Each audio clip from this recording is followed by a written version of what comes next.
Marc Boivin cumule plus de 25 ans d'expérience. Son grand talent d'interprète a maintes fois été acclamé par la critique et le public au pays et à l'étranger. Passionné par l'enseignement, il s'est joint à l'équipe de l'École de danse contemporaine de Montréal en 1987 et enseigne régulièrement dans les écoles et universités de formation professionnelle au Québec et au Canada. Préoccupé par la conservation et la transmission du patrimoine de la danse, il préside depuis 2005 la Fondation Jean-Pierre Perrault. Aline Apostolska rencontre Marc Boivin. C'est un parcours à la fois singulier et sans doute aussi représentatif de l'évolution de la danse québécoise depuis 2 décennies, dont il va nous parler en détail ce soir. J'ai le plaisir de recevoir Marc Boivin.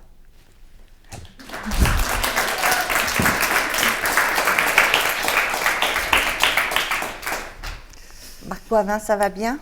Oui, ça va un peu nerveux, là, mais ça va aller bien. Ça va aller très bien.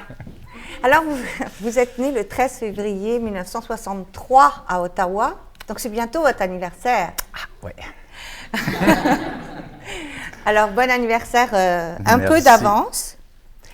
Et puis, je me disais justement en préparant, et c'est pas pour commencer d'emblée, comme dirait Guilla Lepage, par la question qui tue, mais comment se sent-on comme danseur et comme interprète quand on arrive comme ça à la fin de la quarantaine et pour conserver la forme exceptionnelle que vous avez, comment vous vous sentez d'abord dans votre corps, parce que c'est l'instrument principal.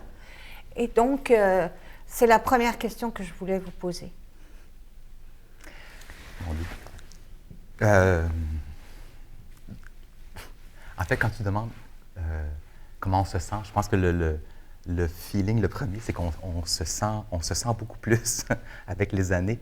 On sent beaucoup plus de choses. Là, ça donne aujourd'hui, j'arrive de répéter justement mon prochain solo.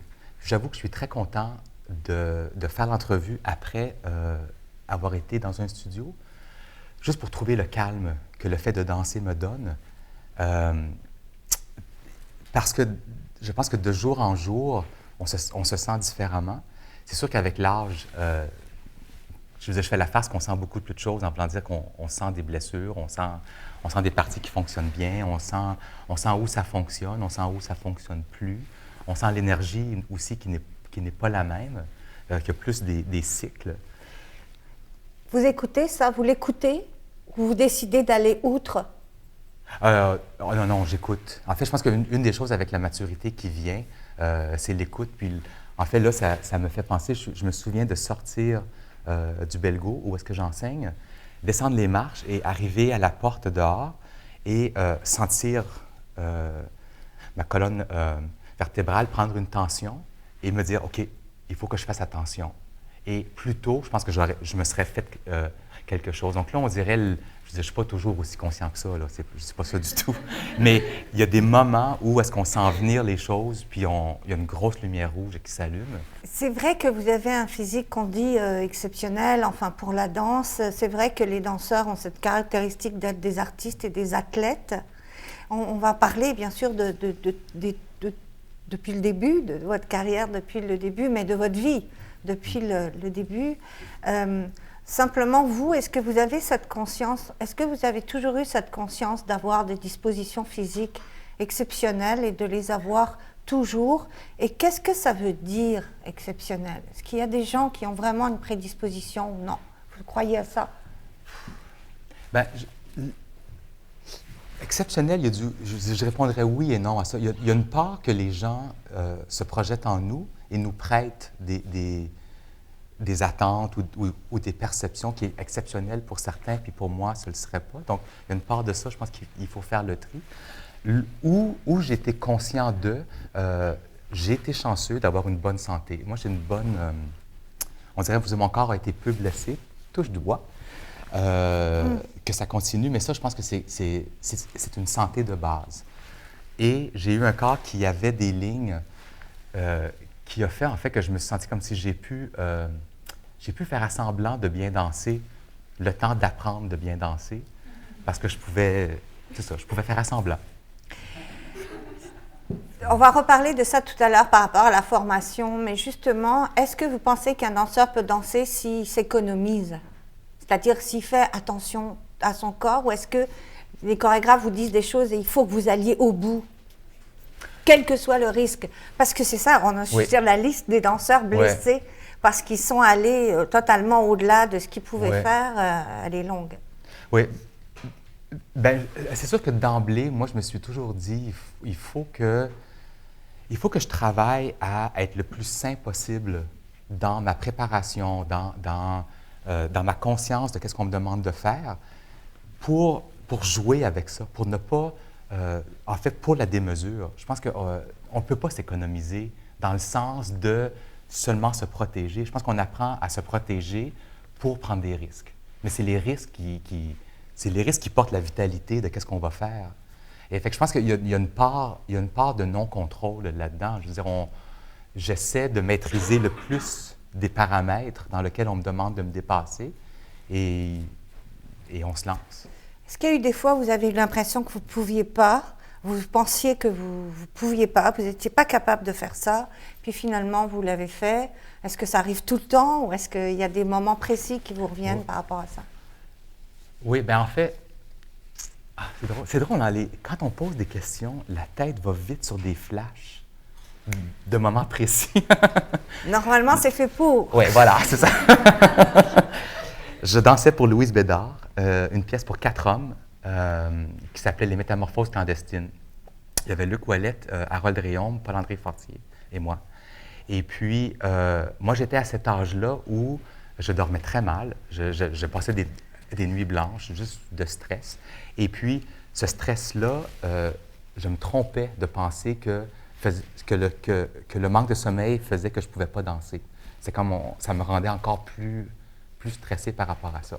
Et Paul-André m'avait dit, écoute, regarde là, tu sais, pense à ceux qui font la guerre, puis qui partent à la guerre, puis qui ne dorment pas, puis qui font des jours et des jours et des jours. C'est comme, arrête de t'en faire, fais ton show, that's it.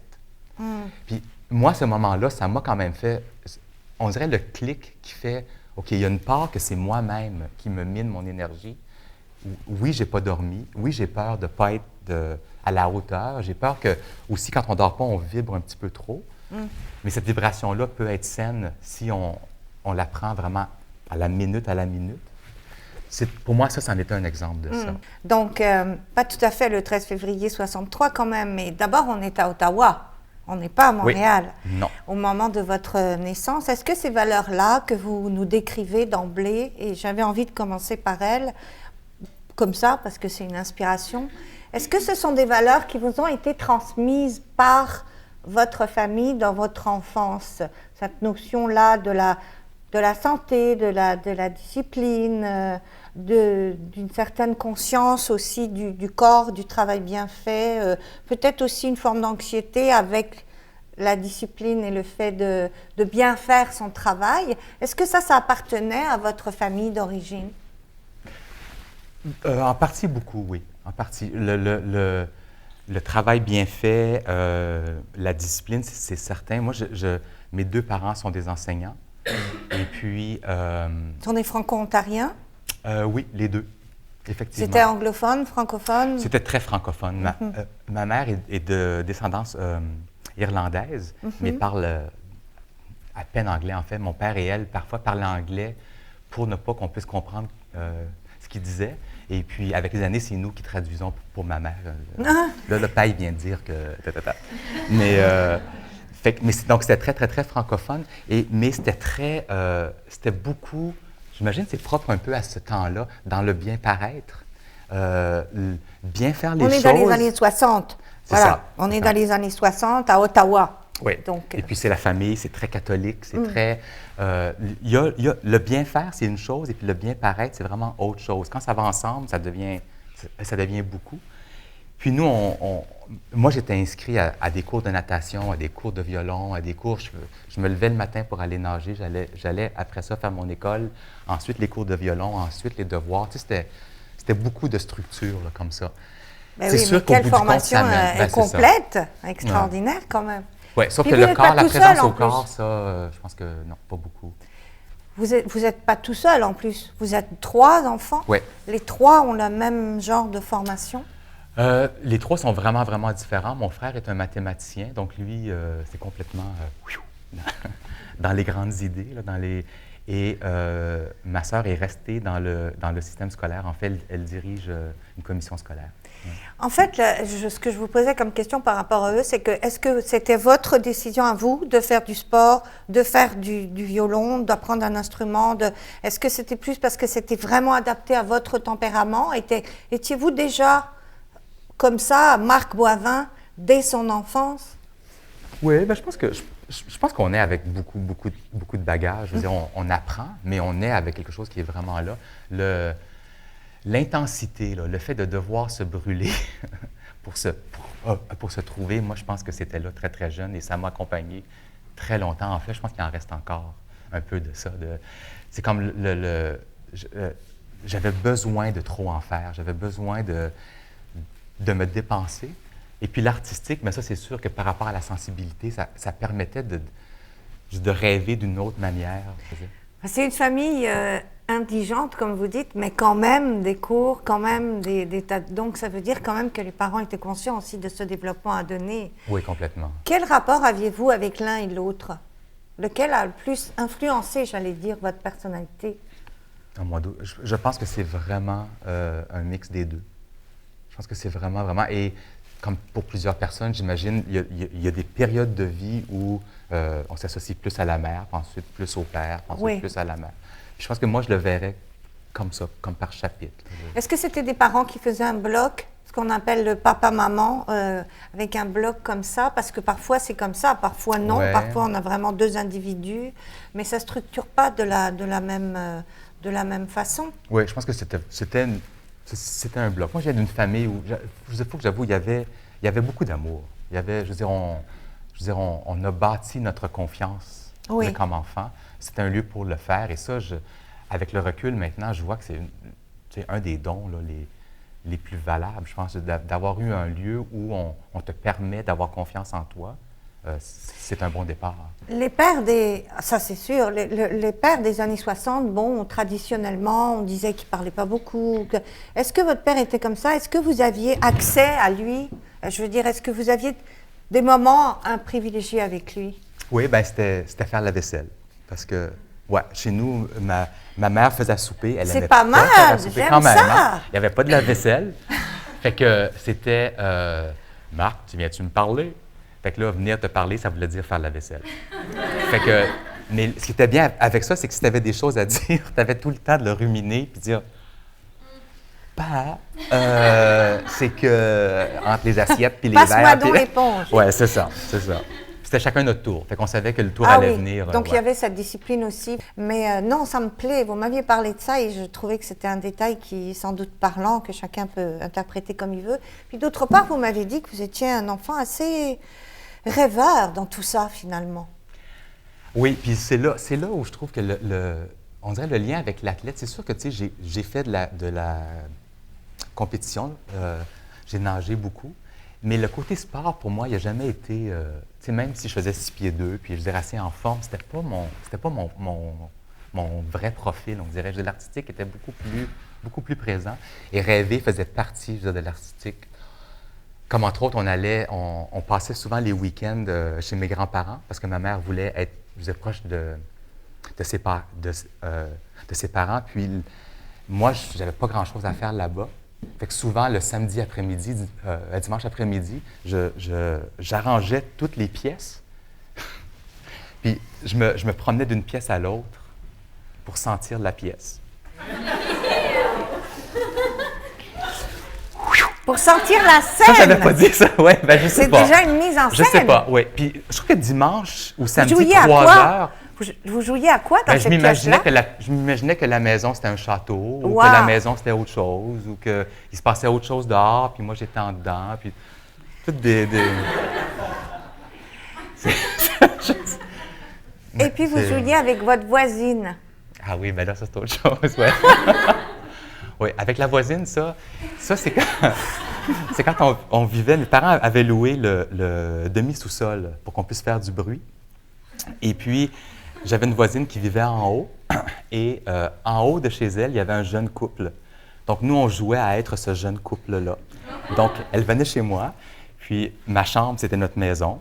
Fait qu'elle venait, puis là, moi, je partais travailler, fait que je sortais, je fermais la porte de chambre, puis j'attendais, puis là, je revenais dans la chambre, puis on avait une feuille pour qu'on puisse s'embrasser sans vraiment s'embrasser. Fait que c'était marqué Marc d'un bar, puis je me souviens plus de son nom l'autre bar, puis puis on remettait la feuille, puis là, on mangeait, puis là, on se couchait. On faisait rien, on faisait vraiment rien. Puis là, je me relevais, puis je refaisais ma journée.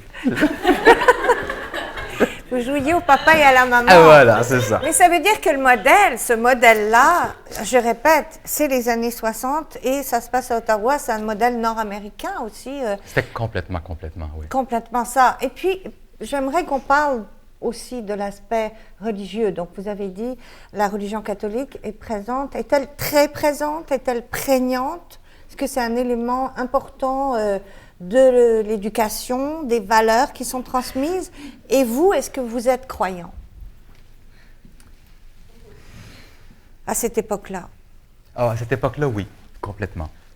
Complètement. Et puis, encore là, c'est pour ça que je pense que ça a été si difficile pour moi de démêler tout cet aspect-là de ma vie, parce que pour mes parents, seul l'était, et en fait, ça le reste encore.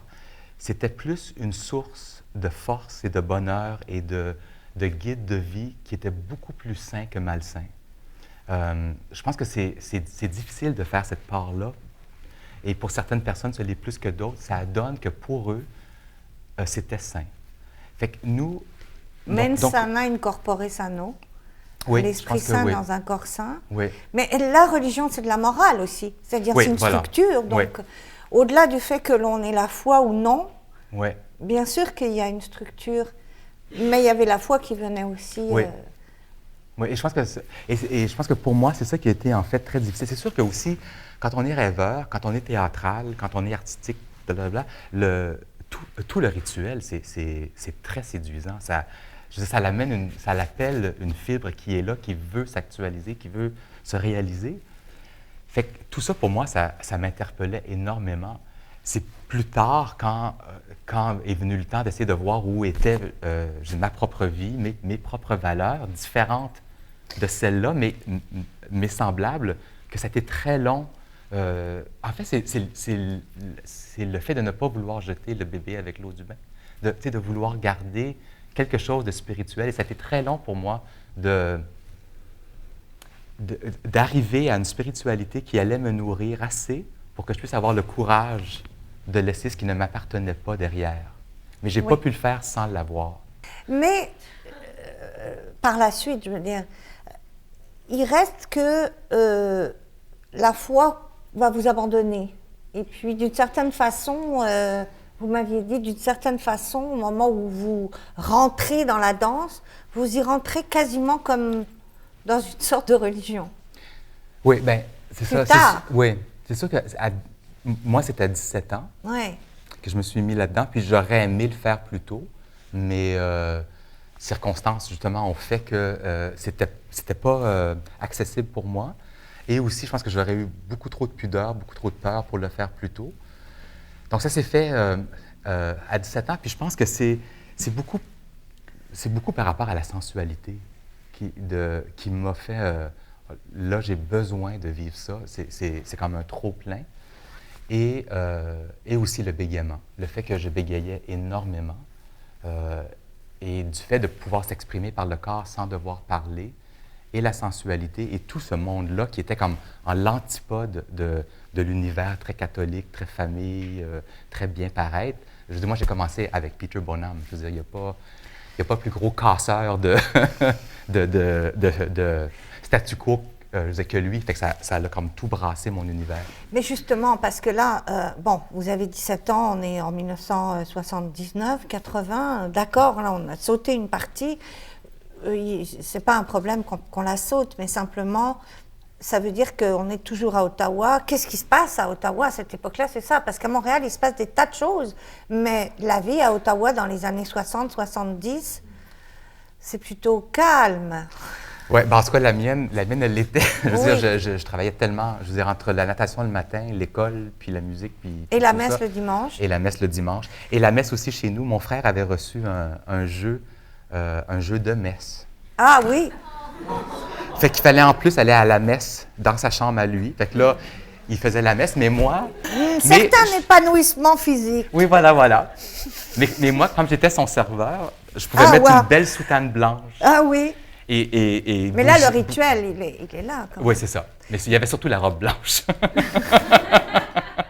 pense que c'est le fait de pouvoir vivre quelque chose où est-ce que tu es beaucoup moins en manque, en fait. Tu es beaucoup plus en action de faire quelque chose. Donc là, tu es beaucoup plus disposé à recevoir, à entendre, à participer, à jouer, qu'être dans la quête parce que tu sens le manque. Et puis à exister corporellement, oui. Là c'est le cas de le dire, charnellement. Oui. Évidemment, on pense que 80, la révolution sexuelle est déjà faite, mais la preuve que ce n'est pas forcément toujours le cas. Mais alors, je vais revenir rapidement, parce qu'on doit évoluer là-dessus et regarder un extrait bientôt. Il y a deux choses que je voudrais vraiment vous demander ici. D'abord, vous disiez tout à l'heure que non, vous n'avez pas des dispositions exceptionnelles. Enfin, quand même, quelqu'un qui arrive à 17 ans, en forme physique, ça oui, c'est sûr, même. mais sans formation, sans aucune formation classique, ce qui est d'ailleurs un de vos regrets, vous m'avez dit, et puis qui d'un seul coup se prend un cours comme même pas un été, un an, se retrouve immédiatement dans la compagnie, parce que vous vous retrouvez dans la compagnie après 2 ans. 2 ans après, oui. Oui, mais quand même, c'est exceptionnel. Bien, mais c'est ça, mais c'est un mix de, oui, avoir un corps en forme, la passion, j'en faisais tout le temps. Moi, je me levais le soir à 3 heures du matin pour vérifier mon équilibre, puis je me recouchais après. Tu sais, c'était comme... Tu sais, c'était vraiment de l'excès, là. Tu sais. Mais aussi, je veux dire, j'avais un corps. Quand je dis que ça pouvait fausser, c'est que je pouvais faire semblant d'avoir une formation. Parce que le corps sortait les lignes assez facilement, même s'il n'y avait pas... En fait, je veux dire, il n'y a jamais eu la pleine rotation, là, le plein background, oui. Mais le fait de fausser, moi, ça a été ma carte d'entrée. Parce que le versant de ça, c'est qu'il n'y en avait pas de formation de base. Dans ce temps-là, avec le groupe, je disais, moi, j'aurais aimé avoir une réelle formation. Il a fallu que je la fasse sur le tas par après. Mais alors, justement, on va reparler de ça aussi. Pourquoi auriez-vous aimé avoir une formation classique? Pourquoi c'est important pour vous? En fait, c'est pas que... En fait, c'est que j'aurais aimé tout faire, tu sais. Puis, il y a plein de choses que tu ne peux pas refaire après. Et aussi, il y a un temps... Je pense que former un corps quand il est en train de devenir adulte, c'est une chose. Une fois qu'il est adulte, c'est autre chose. Oui. Je pense que c'est, évidemment, je pense que c'est complètement possible de se former à n'importe quel âge. Mais moi, j'aurais aimé jouer avec cette forme-là pour un certain temps, puis faire autre chose. La vraie formation après. Classique à 8 ans, là, c'est normalement. Oui, je pense que j'aurais rêvé. C'est vrai que vous faites, peut-être illusion, mais en fait, c'est aussi un corps de nageur de compétition, donc c'est déjà quelque chose. Puis pour la danse contemporaine, par contre, c'est un atout, à votre avis. Est-ce que parce que vous dites, j'aurais aimé être formée, je comprends, il y a une structure qui va avec l'enseignement de la danse classique. Pourquoi est-ce que vous pensez, à l'inverse, que la danse contemporaine ne donne pas cette formation-là? Ah non. Mais non, je ne peux pas. Je veux dire, si je croyais ça, je veux dire, toute c'est ma ma vie... question d'après. Comment faites-vous?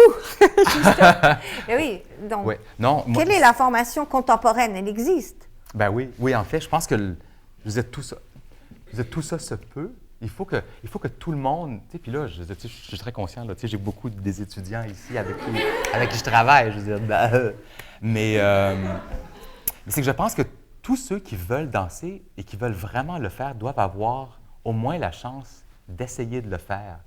Et je pense que ce que je dis par rapport à avoir voulu commencer plus tôt, c'est que j'aurais aimé former mon corps quand il était en train de se construire. Parce que ce n'est pas pareil après qu'avant. Après 18 ans ou bien dans les 14-15 ans, même 10-11 ans. Moi, maintenant, je sais que la danse, c'est tellement une grosse partie de ma vie que j'aurais aimé avoir ça. Mais en même temps, tu sais, les regrets, là, c'est très... Je veux dire, c'est presque impossible à avoir parce que, je veux dire, on fait avec ce qu'on a, puis on se rend compte qu'avoir eu autre chose, on n'aurait pas eu ce qu'on a maintenant. Votre parcours est très atypique, mais c'est ce qui fait de vous cet interprète tellement singulier et tellement éclectique que vous êtes aussi, certainement. Alors, on va regarder quelques images dans peu de temps parce que effectivement, vous restez 2 ans dans la compagnie Peter Bonham, enfin la compagnie de la Place Royale, et vous décidez de partir à Montréal. On est en 1985, vous avez 22 ans, et vous arrivez à Montréal. C'est vrai que 1985 à Montréal, là, c'est Big Bang. Ouais. Un autre Big Bang en plus, parce que bien sûr que la danse contemporaine a sacrément décollé à Montréal à ce moment-là. Pourquoi choisir Montréal et pourquoi choisir Au Vertigo? Parce que vous rentrez dans la compagnie Au Vertigo. Ouais. Ben, en fait, j'ai quitté le groupe et je voulais danser à New York. J'étais allé pour le stage de Lars Lubovitch et je voulais danser pour Lars Lubovitch. C'était comme le rêve ultime pour moi. Mais j'avais rencontré Ginette au groupe. Elle était venue danser pour Daniel Léveillé. Et puis, Au Vertigo commençait à ce moment-là. Puis, au moment où est-ce que j'ai pas eu l'emploi pour Lars Lubovitch, en fait, c'est Sylvain Lafortune qui l'a eu. Voilà. Je me demandais, est-ce que je reste ou est-ce que je retourne? Et Ginette m'a dit, ben, est-ce que tu voudrais revenir pour auditionner? Puis là, en pesant tout ça, je me suis dit, bon, quand même, j'aimerais danser avec Ginette. Donc, je suis revenu, puis de fil en aiguille, ça l'a... On va regarder justement un premier bloc que vous avez choisi. Vous allez nous dire qu'est-ce qu'on va voir à l'écran et qui sont en fait des pièces de Au Vertigo de cette époque-là. Ouais. Vous resterez chez Au Vertigo de 85 à 91. Ouais. C'est quand même un parcours de 6 ans tout à fait complet, avec des choses tout à fait exceptionnelles. Puis là, on va le voir, ce bloc-là, et il y a plusieurs pièces qui sont à l'intérieur. Dites-nous comment, pendant qu'on regarde, dites-nous comment vous avez choisi ces pièces-là et pourquoi. Ben juste pour dire aussi, j'aurais aimé montrer des choses du groupe de la Place Royale, oui. Mais tout étant dans les archives, c'était trop long pour aller chercher tout ça. Donc, je commence avec quelque chose d'Au Vertigo, et c'est un duo qui a été marquant pour moi avec Jacqueline Lemieux dans une pièce qui s'appelle Full House, et ensuite des extraits de Chagall Don Quichotte.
C'est la première fois que je voyais ce duo et je le trouvais vraiment époustouflant. Quelle intensité. Tu sais, c'est autre chose que jouer au papa et à la maman. Là. Oui, oui, oui. Oui, oui, ça, c'est quand ça marche plus entre le papa et la maman. Mais que papa aime beaucoup la maman, quand même.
avez fait beaucoup de duos. Oui. Beaucoup de... Est-ce que c'est votre forme préférée? Je pense que oui. Pourquoi? Qu'est-ce qu'il y a dans le duo qui est tellement pour vous? Ouais. Ben, je pense parce que, premièrement, on n'est pas seul, mais il y a un espace d'intimité et il faut qu'il y ait une communication. Je veux dire, le duo, c'est l'échange.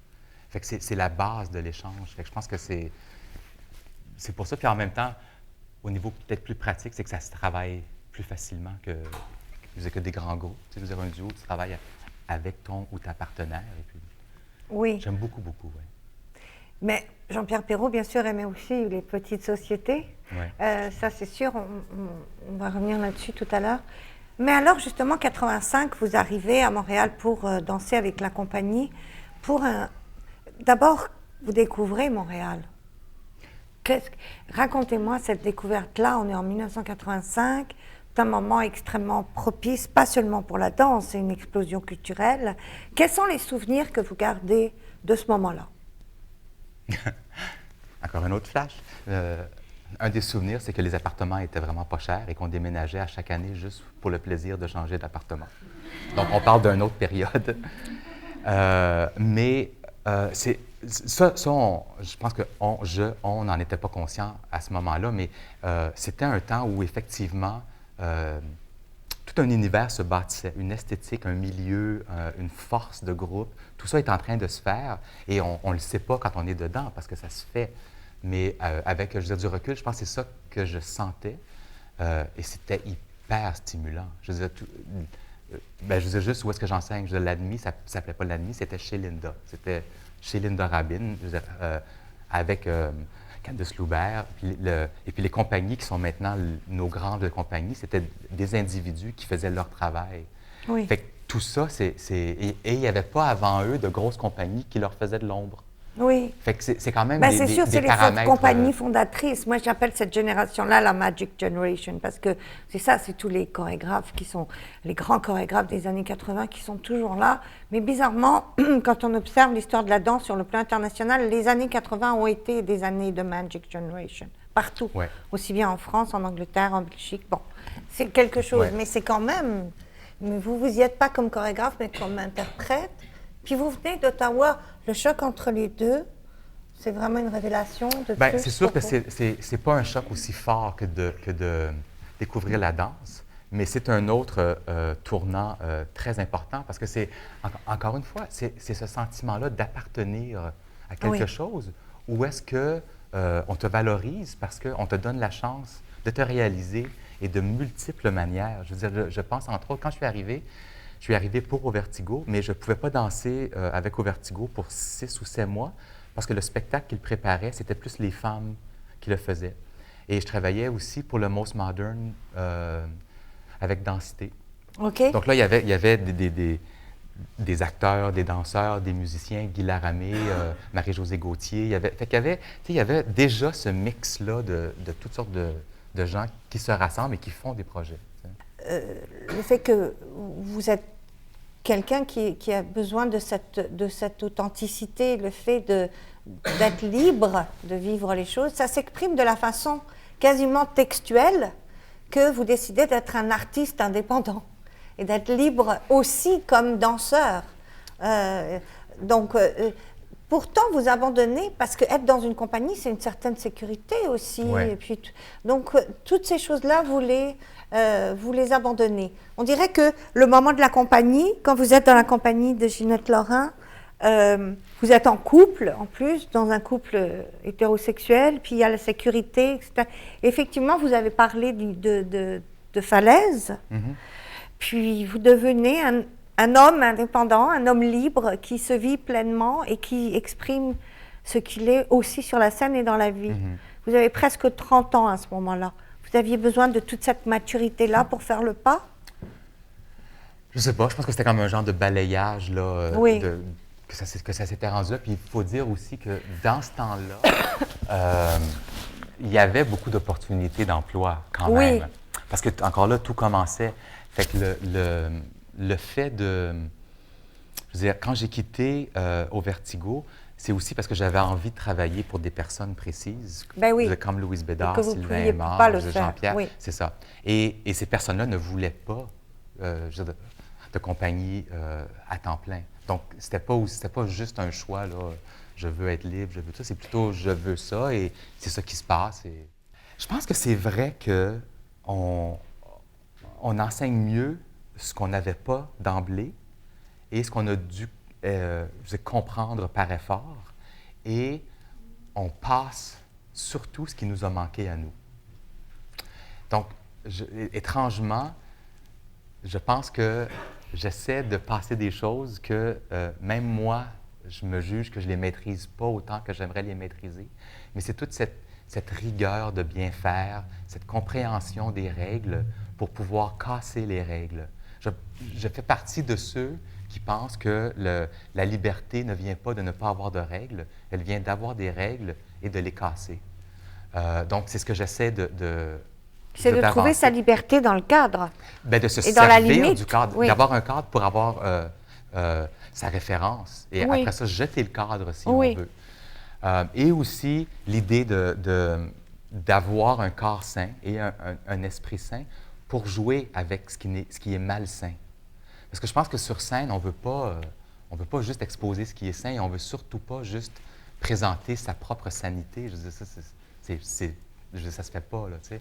C'est plutôt de jouer avec tous les aspects de la vie, mais pour le faire, il y a un équilibre à avoir dedans. Je pense que c'est ça que, pour moi, est le plus vibrant. Mais quand j'enseigne, honnêtement, c'est vraiment dans l'échange, dans ce qui se passe entre les gens qui sont là et ce que moi, je reçois quand je travaille ensemble. Tu sais, il y a une préparation pour le matériel pédagogique, mais il n'y a pas de préparation de dire aujourd'hui, je vais cibler ça. Ça se passe dans le Qu'est-ce que moment. l'ADMI a de spécifique par rapport aux autres lieux d'enseignement à Montréal? Moi, je pense que l'ADMI est beaucoup redevable à ses fondatrices. Je pense que l'âme que Linda Rabin et Candice Loubert ont vraiment imprégné dans d'où les choses sont venues. Et c'est juste que les choses évoluent avec le temps et changent. Et il y a des choses qui se perdent de ça, puis d'autres qui se gagnent. Mais... 30 ans en plus. C'est ça, quand même. 30 ans, c'est un anniversaire cette année. Ouais. Oui. Mais de dire que des individus qui désirent faire un choix de vie en faisant de la danse et de le faire en tant qu'interprète, il y a un lieu pour s'occuper de tout ce qu'il faut avoir pour bien le faire. Oui, et ça, c'est spécifique à l'ADMI pour vous. Et c'est aussi une école qui revendique le fait que c'est une école de contemporains. Il n'y a pas d'ambiguïté là-dessus. Ouais. Dernière question avant qu'on passe à beaucoup d'extraits, parce qu'on a beaucoup parlé, mais là, on va regarder beaucoup de danse. Ça va faire plaisir à tout le monde. Qu'est-ce que le fait d'enseigner vous a appris comme interprète? Bien, c'est de démystifier des choses. Et ça, comment je dirais, c'est très savoureux de dire, là, je prends le temps pour essayer de comprendre des choses que je ne comprenais pas et que je ne comprendrais pas si je ne faisais pas l'exercice d'essayer de le transmettre? Exactement, c'est ça. Souvent, quand on enseigne, on apprend au moins autant de ceux à qui on enseigne, en fait. Et vraiment, là, ça a l'air d'un cliché facile à dire, mais c'est vrai. Ouais. Non, moi, je le dis par rapport à la littérature, mais c'est vrai que tout le monde dit ça. À un moment donné, les autres vous emmènent. Mais ça fait aussi très longtemps. Comment avez-vous évolué au cours des 20 ans que vous avez plus de 25 ans maintenant que vous enseignez? Votre vision de l'enseignement, la façon, et tout comme ça s'est rendu aujourd'hui, au début, enfin en 2012, quelle est l'évolution qui s'est faite, en fait? Puis les générations ont changé énormément. Ouais. Mais je pense que de s'accrocher à... Bon, vraiment, s'accrocher à des maîtres. Et des maîtres, parfois, tu sais, c'est pas des êtres, là, je veux dire, Bouddha assis en haut. Là. Des fois, c'est des gens très proches de toi, dont certains ici présents. Ginelle, entre autres, Risa Steinberg, Angélique Wilkie. Ça, pour moi, c'est des gens que, à chaque fois que j'ai pris leur classe, mon cerveau était à deux niveaux. Il était l'interprète qui travaille, puis l'autre qui se dit, OK, pourquoi ça marche? Pourquoi elle fait ça? Qu'est-ce que ça veut dire de faire ça? Pourquoi ce choix-là? Tu sais, vous êtes constamment en train d'évaluer ça. C'est inné, on dirait, pour moi, ça.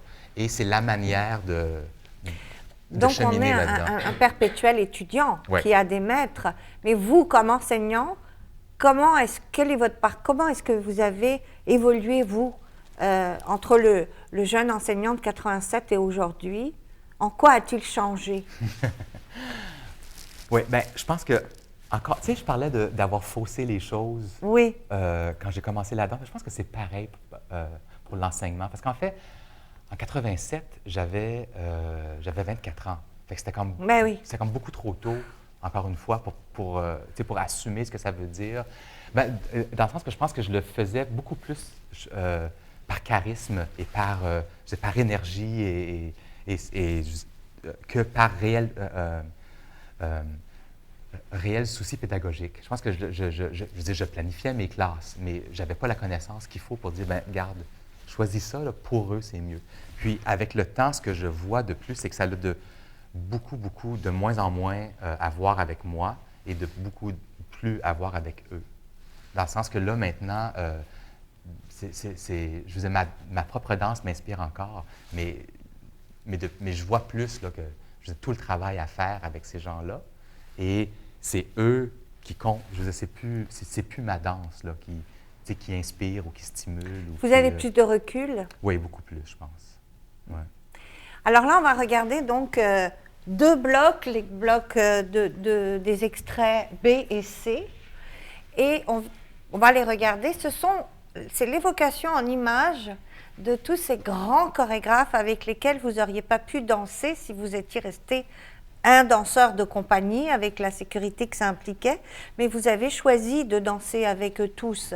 Donc j'aimerais juste que, quand vous allez voir les extraits, vous nous disiez qu'est-ce que vous avez choisi et pourquoi, et de quel chorégraphe il s'agit, avec lesquels vous dansez donc comme interprète indépendant à partir de 91. Non, vas-y, moi, ouais. Ben je veux lui, juste la sentir arrêter une Ouais, seconde. là, lui, ouais, c'est ça. Celle-là. Juste, tac. Elle n'a pas besoin d'arrêter On longtemps. connaît Jean-Pierre Mais oui, Perrault, là. Ça, c'est beau. Tant. Vous êtes président Je maintenant de la concentre que Fondation c'est vraiment Jean-Pierre presque Perrault vers le depuis bas. 2005. C'est Ouais, quelqu'un 2006, ouais. Oui. 2006, Oui, c'est ça. Oui. d'essentiel pour vous. C'est Pourriez-vous prendre Ici, plus de c'est un- pieds? c'est Sandra Lapierre Quand vous avec faites ça, Jean-Pierre et c'est vraiment- c'est la création Laissez rouler du le bassin. duo Les Années de pèlerinage. C'est un extrait d'un reportage qui avait été fait par Télé-Québec.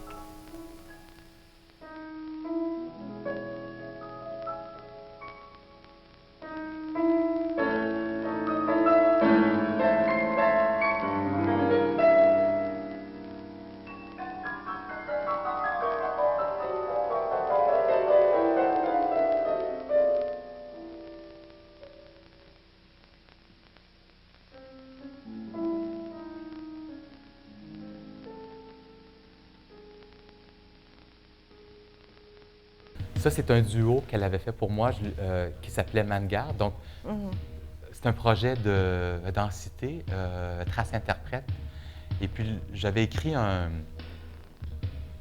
une courte nouvelle. En fait, je me souviens de la première phrase, c'était « Il était un homme dont les années de contrôle avaient collé ses paroles entre son corps et sa peau. » Et là, toute l'histoire partait. Et ce vieil homme-là essayait de rentrer dans le bain pour prendre un bain, pour être bien. Puis c'était une grosse affaire. Et puis l'imagination. Donc, je lui avais remis la C'est nouvelle. autobiographique, cette phrase-là. Oui, bien voilà. Ah. C'est ça, ouais. Et puis, Louise avait fait cette pièce-là à Oui. partir de la nouvelle. Il y a eu donc Louise Bédard, mais également, bien sûr, Jean-Pierre Perrault, on l'a dit, Sylvain Aymar, Catherine Tardif. Ouais.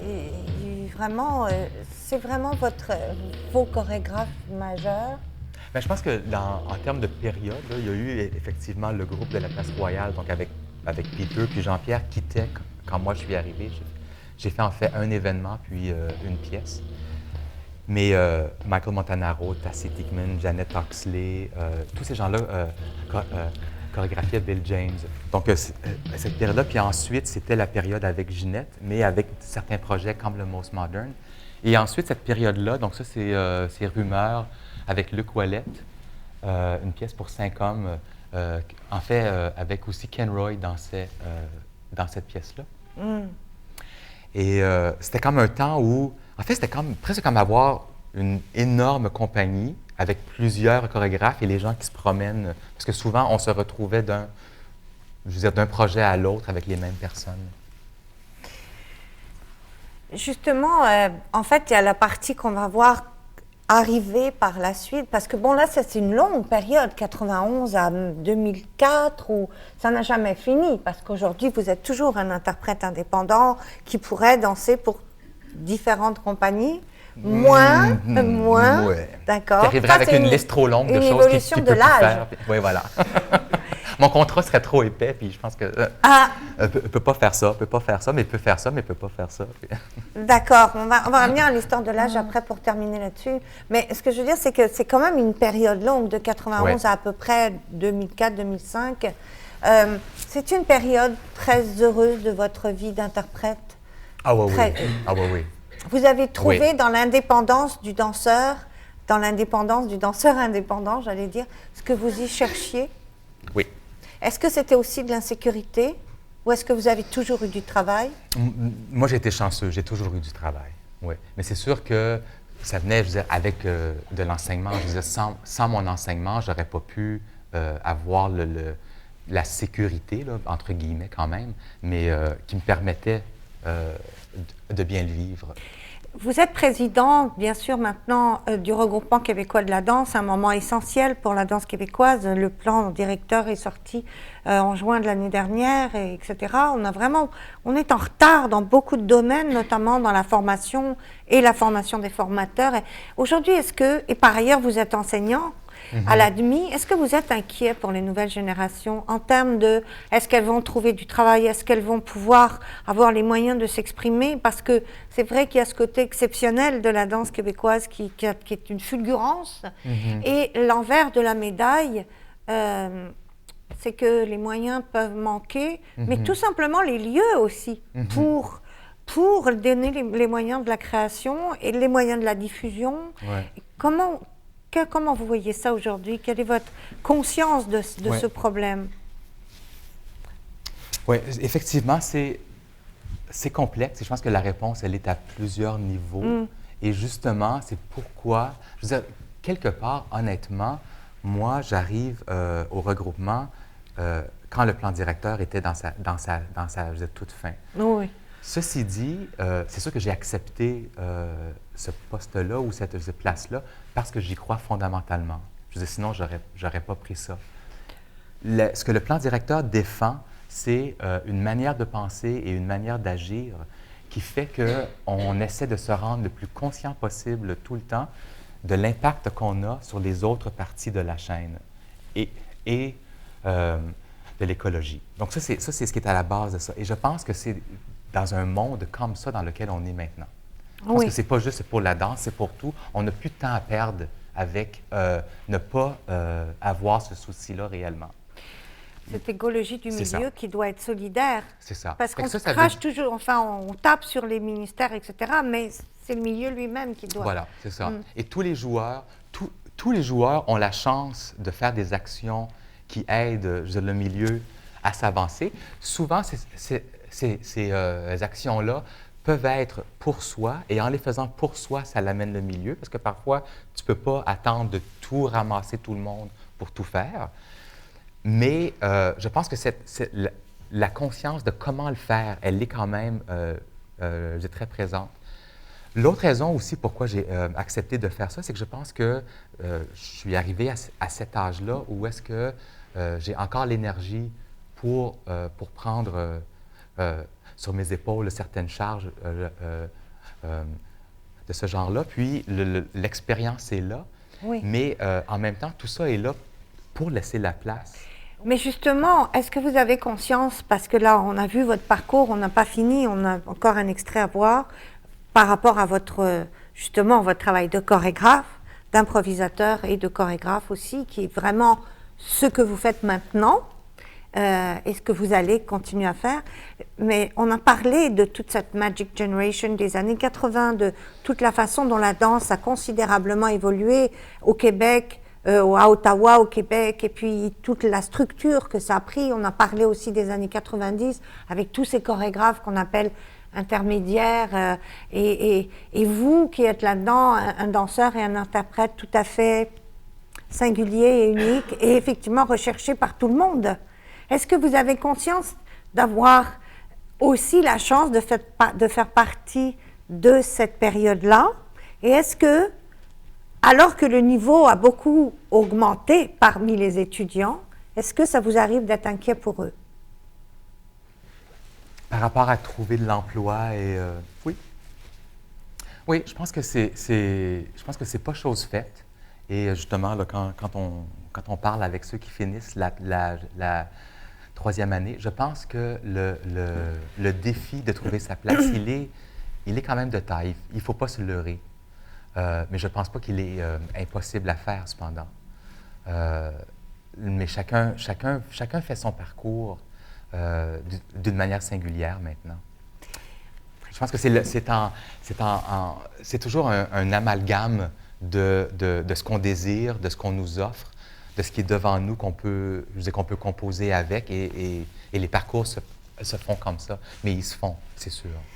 Alors, justement, on va regarder le dernier extrait maintenant qui correspond en fait à une partie où vous avez été très impliqué aussi dans l'improvisation. Et puis, avec Raft, et puis ensuite de ça, avec votre propre pièce, que vous avez pour la première fois fait votre propre chorégraphie, votre solo Impact en 2009. Et maintenant, vous préparez un nouveau solo. Donc, on va parler de ça pour conclure cette rencontre et cet entretien. Ouf! Alors ça, en fait, c'est pas de l'impro, c'est Catherine Tardif. Mais je voulais mettre ça parce que je trouvais que le travail avec justement Jean-Pierre, Louise et puis Sylvain, que j'avais choisi avant, avait quand même une certaine plasticité, une certaine esthétique. Et puis Catherine en a une complètement différente. Et pour moi, ça a été un réel bonheur de pouvoir changer comme ça. Donc j'aurais aimé mettre du Ted Robinson et tout ça, mais comme il faut choisir. Et cette pièce-là, c'est Trio Métal avec Gary Boudreau et Daniel Parent, qu'on a fait au Katsu.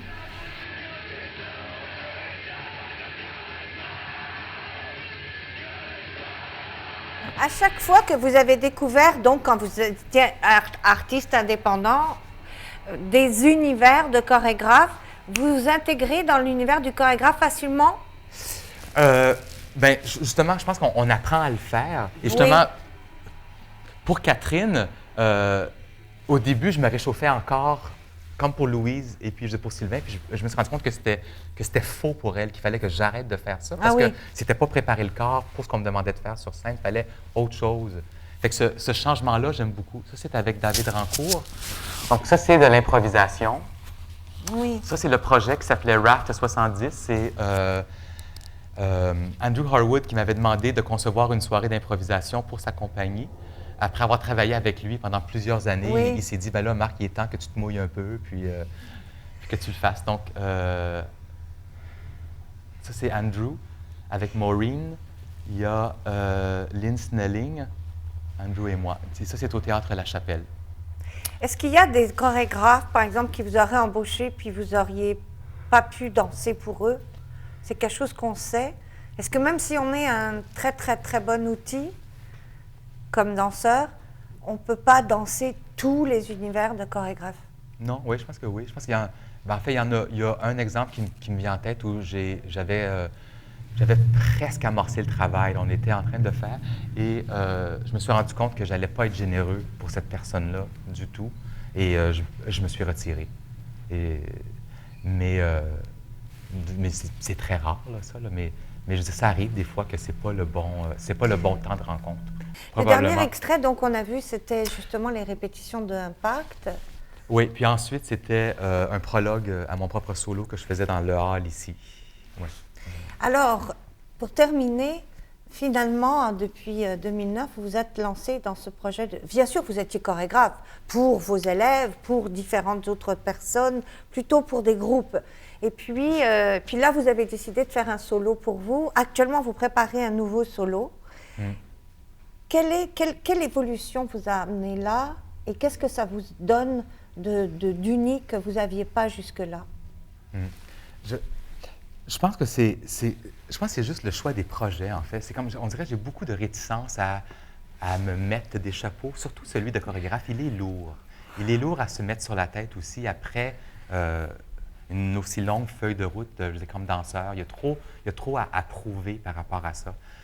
Pour moi, c'est plus que il y a certains projets que j'avais envie de faire. Je danse encore beaucoup pour d'autres. Ben oui. En fait, non, pas beaucoup. Je danse encore pour d'autres. Mais le projet d'Impact et ce projet-là maintenant avec le Quatuor Bozzini et Anna Sokolovic, je pense que j'avais envie de faire ce projet-là. Et le chorégraphier vient avec. C'est pas tant que j'ai envie de devenir chorégraphe. Ça veut dire être initiateur d'un projet, ça veut dire être concepteur et créateur. Plus. Exactement, c'est ça. C'est ça. Et c'est cette envie-là de le faire, je pense, tout simplement. Puis aussi, honnêtement, pas pour être dramatique, là, mais où j'en suis, chaque projet a un peu, c'est peut-être le dernier. Tu sais, c'est peut-être pas, là. Peut-être qu'il me reste un autre 10-15 ans. Mais en même temps, c'est quand même réel. C'est de dire, bon, est-ce que ce sera le dernier? Je verrai. Marc Boivin, c'est exactement comme ça qu'on va conclure, comme on a commencé, c'est-à-dire en reparlant de l'âge. Voilà. Non, c'est simplement pour vous dire, bon, vous allez avoir 49 ans la semaine prochaine, et puis vous dites, oh, je ne sais pas combien de temps il me reste, etc. Mais vous, est-ce que vous avez envie de danser toujours, définitivement, le plus longtemps possible? Est-ce que vous voyez jamais arrêter? Ah! J'ai toujours dit que je me voyais tout le temps danser, mais honnêtement, là, je commence à voir que c'est possible d'arrêter. Mais c'est juste une possibilité, je ne sais vraiment pas. C'est pas une période hyper facile par rapport à ça, parce qu'il faut prévoir l'avenir un peu, mais je suis dans une place où c'est vraiment, pas au jour le jour quand même, là, mais à la saison.